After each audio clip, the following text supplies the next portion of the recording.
Assalamualaikum semua, bersama Datin Connie dijemput khas di sini.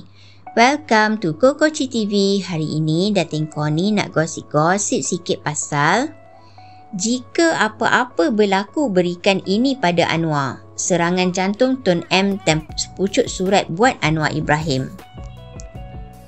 Selepas sahnya pelantikan Datuk Seri Anwar Ibrahim sebagai Perdana Menteri Malaysia ke-10, Tun Dr. Mahathir menerusi Twitternya mengucapkan selamat maju jaya kepada seterunya itu.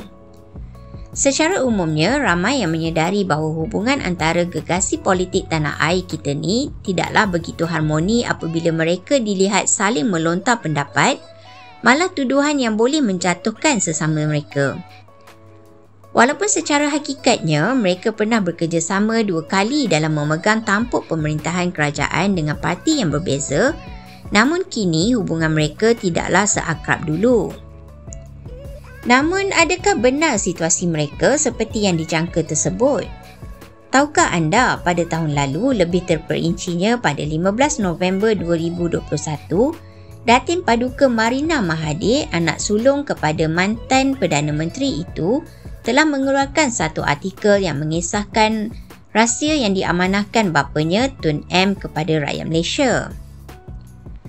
Menerusi nukilannya, Marina mendedahkan pada Januari 1989, Tun M yang ketika itu menerajui Kerajaan Barisan Nasional telah pun diserang penyakit jantung.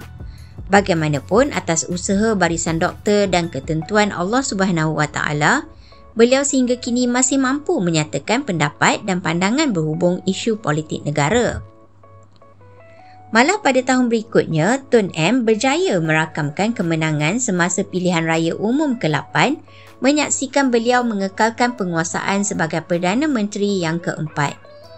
Namun ini semua bukanlah suatu penceritaan yang baru. Hakikatnya berita-berita ini boleh diketahui dari pelbagai sumber media, hanya mungkin dilupai oleh rakyat Malaysia secara amnya.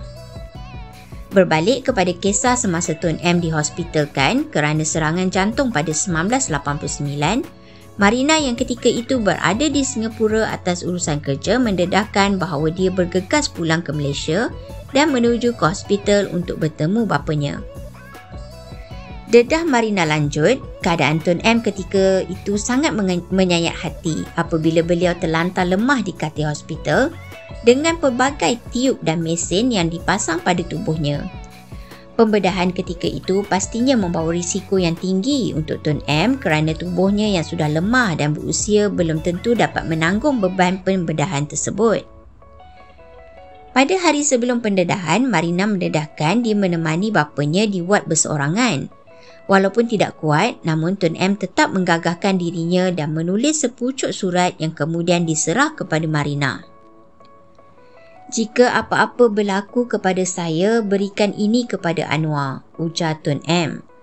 Anwar ketika itu merupakan Menteri Pendidikan dan dikenali sebagai anak didik kesayangan beliau. Tambah Marina, bapanya juga melarang beliau dari membuka surat berkenaan. Selama bertahun-tahun, ternyata surat tersebut masih lagi di tangan Marina dan masih belum diserahkan kepada penerimanya. Pelbagai kemungkinan pastinya bermain di fikiran tentang isi kandungannya dan mengapa ia perlu dirahsiakan.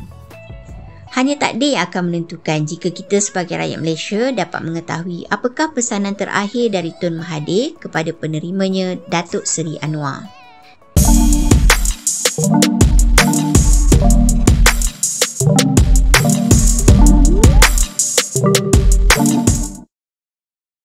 Diulangi, artikel ini diambil dari artikel berkenaan. Sebagai penggemar media hiburan, harus berhati-hati dalam memilih sesuatu isu. Kami tidak bertanggungjawab kerana pihak kami tidak tahu kesahihan berita yang dikeluarkan.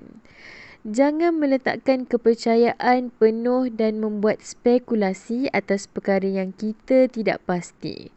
Menghayati hiburan boleh, jangan sampai kita melibatkan diri dengan fitnah dan buka aib mereka.